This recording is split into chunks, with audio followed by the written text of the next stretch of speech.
Strange how you sit back and watch all these people who either played a role in Robert Kelly's case and or a role on these social media platforms assassinating his character. Meanwhile, if you look at their situations, they're in no position to talk about anybody, especially when you're a prosecutor getting caught up in domestic violence situations, but you get on platforms calling out to alleged victims to come forward in order for you to solidify this case. And then you got this girl over here who glorifies this type of lifestyle of drill rap and then wants people to feel sorry when she suffers a loss, when she's not the type of woman to be motivated for these guys to leave the street antics alone. Stay tuned as I break down my thoughts on the topic at hand, and that's Kim Foxx and Asian Doll's hypocrisy.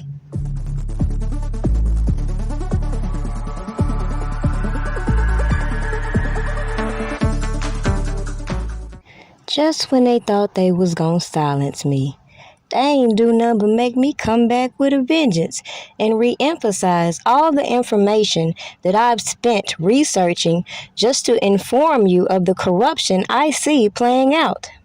It's funny how people can spend years calling a person all out their name and doing the most, but when I speak on the truth and show you what these people put out there, they gonna say I'm bullying and harassing people. Make that shit make sense. Meanwhile, the very purpose in me bringing this to your attention is because when we see all these tragedies in Chicago, for example, we see all these fake-ass advocates coming out pushing their agendas, and then we see janky-ass individuals attaching themselves to certain storylines, masking the real corruption going on. For example, take the Kanika Jenkins case and how this mother was desperately trying to search for her daughter. Yet, allegedly, because of hotel policies, people were not able to provide information about an adult. Now, with that being said, let's look at the history of this hotel in itself and why people aren't looking into the obvious corruption within that. But yet, we have all these people clout chasing and all these politicians and officials using certain cases for political gain and then want to come out here and play games, as we see mentioned in R. Kelly's latest motions, as they're hinting around the misconduct I've put you on from day one. And those that follow me already know that this paperwork that I'm speaking on will be in Patreon for you to read yourself and find your own interpretation. For everyone else, when I speak on civil rights violations and other things that I feel like violated this man's rights, it's for you to go and look at your rights, your amendments, and use your own discernment as to what I'm speaking on as I show you the things that I put in my content.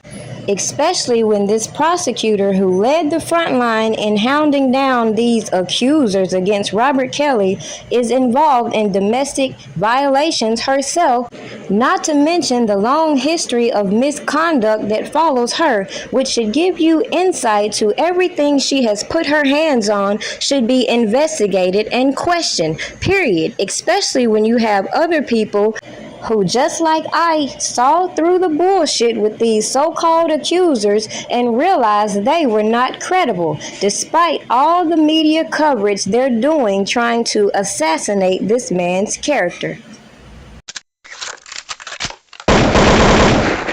A lot of my professional career developing skill sets in deception detection and getting to the truth once you decide if there has been deception. I've talked to some people that allege to be victims of his, and I have not run those interviews yet because I don't know where the truth is, and I don't run gossip. Until I find out the truth, I won't run those interviews. Cook County State's Attorney Kim Foxx and her office misled the public time and time again. It outlines Kim Foxx and the state's attorney's handling of this case, really outlining how they bungled this case from start to finish, for why this case was dismissed, to the public explanations given to why it was dismissed and even who Kim Foxx was talking to throughout the investigation. Special Prosecutor Dan Webb says Kim Foxx in the Cook County State's Attorney's Office may have violated legal ethics by abusing its discretion. I was appointed a special prosecutor because Judge Tooman believed that the circumstances under which the Smollett case was dismissed without a trial was not supported by the evidence. According to the report, Foxx illegally recused herself, but instead of publicly acknowledging it, she ignored it to avoid embarrassment. But in an interview with the special prosecutor, even Foxx questioned why Smollett was initially allowed to walk without pleading guilty, only paying $10,000, a fraction of what CPD says the investigation cost in overtime pay, and allowing the actor to perform community service at Rainbow Push, to which Foxx told the office of the special prosecutor Operation Push might have been too easy for him, adding that with her recused, those in charge just wanted the case to go away. Quote, they wanted Mr. Smollett out of town, she said. And in this particular case, we did this case like we'd done many others. But the failure was that we didn't communicate well. But Webb called that statement a lie. The state's attorney publicly said there were 5,700 cases handled just like Smollett's, but when asked for examples, the office couldn't provide a single case handled like the actors. The report calls Foxx's statement unacceptable for an office that must be transparent and maintain public confidence. Foxx's office initially charged the actor with 16 counts and then, in an unannounced hearing, dropped the case. Webb said the decision represented a major failure of operations, and the report shows that Foxx was still communicating with Journey Smollett, Jussie's sister, even after he was a suspect. At the time, Foxx publicly denied those claims. Now, the major point a lot of slow people like to bypass within my content is very clear. When I can narrow down each and every one of these accusers if I chose to and bring to you the origins of these stories, and then I listen to mainstream media keep repeating the same things. These women don't know each other. How can they keep repeating the same stories? It's very logical when you see all these individuals who have been activated to come out here and act a fucking fool online. Thus, clearly, if I also watched a person like Tim Savage do the most, trying to solicit individuals to worry the hell out of individuals like Kim Foxx for 2 years prior to this docuseries being released, trying to match up stories with people like Jim Derogatis, who wouldn't even testify in the first trial, and then start reaching out to all these people, including individuals that are supposed to be in this man's inner circle, and I see this whole case playing out on public platforms, and I listen to this RICO conspiracy, and nobody can directly connect this man with certain actions, and I'm made to look crazy because I question everything these people have said. So yeah, they might come strike my channel. They may hear me be quiet for a little while, but you can best believe I'll be back, and I'm gonna remind you why all these people are full of shit, and even these goofy ass people who came to the internet enabling these stories should be given the side eye, considering they're admitting to alleged crimes.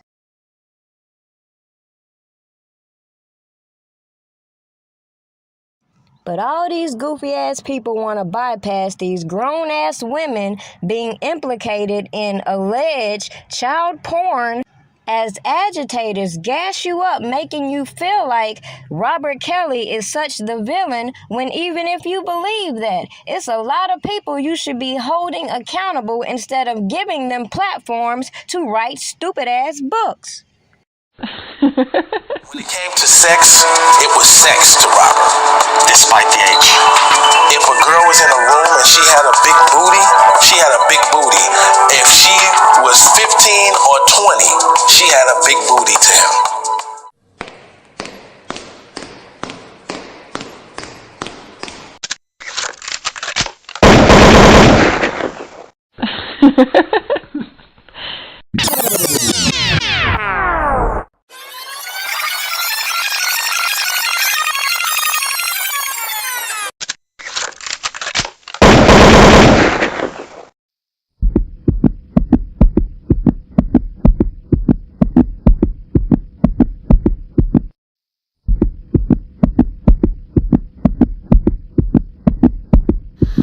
Can I ride with you? What? ACP, you see this? Look, if it ain't official Dana J, Levi for Kelly, Prima Donna News, I don't even want to see it. Just take the phone. Look. Got some weed? Dang. Gotta get some. Alright, hurry up. Diesel and them here, everybody here, we waiting on you.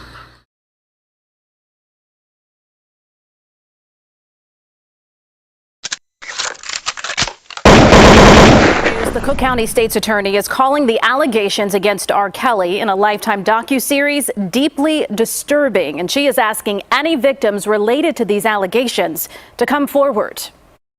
What I will say is that if we are going to take these allegations seriously, it requires, this isn't one of those situations where it's just forensics. We need actual witnesses and victims to have the courage to tell their stories. This news comes as sources say the entertainer is being criminally investigated in Georgia. The investigation was launched over the past few days and is directly connected to the docuseries. R. Kelly has denied all the allegations against him. Now, I clearly showed you that I believe this whole docuseries was a tool in order to create a public outcry. So with that said, I can't take serious a lot of these personalities and their opinions filled with hypocrisy. What's funny is I watched all these people take offense that I chose to use R. Kelly as an example, same way they wanted to use him as an example for these RICO charges. Because they ain't got good sense to hear me clearly say that what happened to Robert Kelly can happen to anybody. And what I'm seeing is clearly an abuse of RICO, considering I've seen many RICO cases. And the way Robert Kelly's was set up clearly was a red flag to me. So when I listen to these people talk about inhumane treatment with Young Thug and all these people like Asian Dog give their opinions on R. Kelly based off the stories they've heard, I can't take the black community serious when all I see is hypocrisy, and everyday people who suffer real inhumane treatment aren't given such outcries. So to wrap this video up, when I came out and I said that your son could be next, and people wanted to make little slick comments talking about, oh, my son would never do this and do that, and tried to zone in on the allegations surrounding Robert Kelly instead of paying attention to the corruption that I'm pointing out and how they maneuvered to bring up these charges, and think about all these women surrounding your sons who endorse certain lifestyles, including this drill rap and gang bullshit, who will sit around and glorify their boyfriends being assassins on one note and then come crying to you when they're taken out of here. On the other hand, how many of these bad bitches you think gonna stick around if your son got hemmed up in some of these RICO charges by being affiliated with certain gangs versus those that are more likely to be a state witness in the case? Make it make sense. So don't be in your feelings because Prima came out here, unlike most, and showed you how all these individuals turned on each other after they teamed up with one another, used these platforms to expose one another, and then try to silence people who pointed it out and get ahead of their stories. At the end of the day, like I said from day one, I could literally lay out each and every one of these Jane Does, and I told you how I tracked down their stories. So going back to these new motions in Chicago with Robert Kelly, it's very comical these individuals want to be anonymous when they the ones who came out to the public in the first damn place. Make this shit make sense.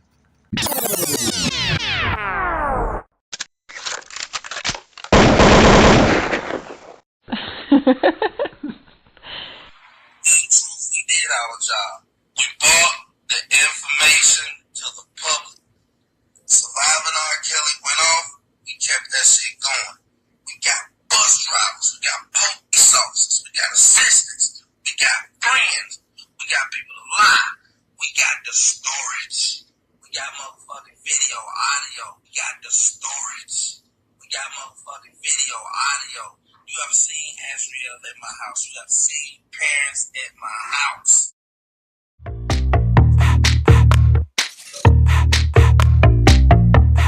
Something good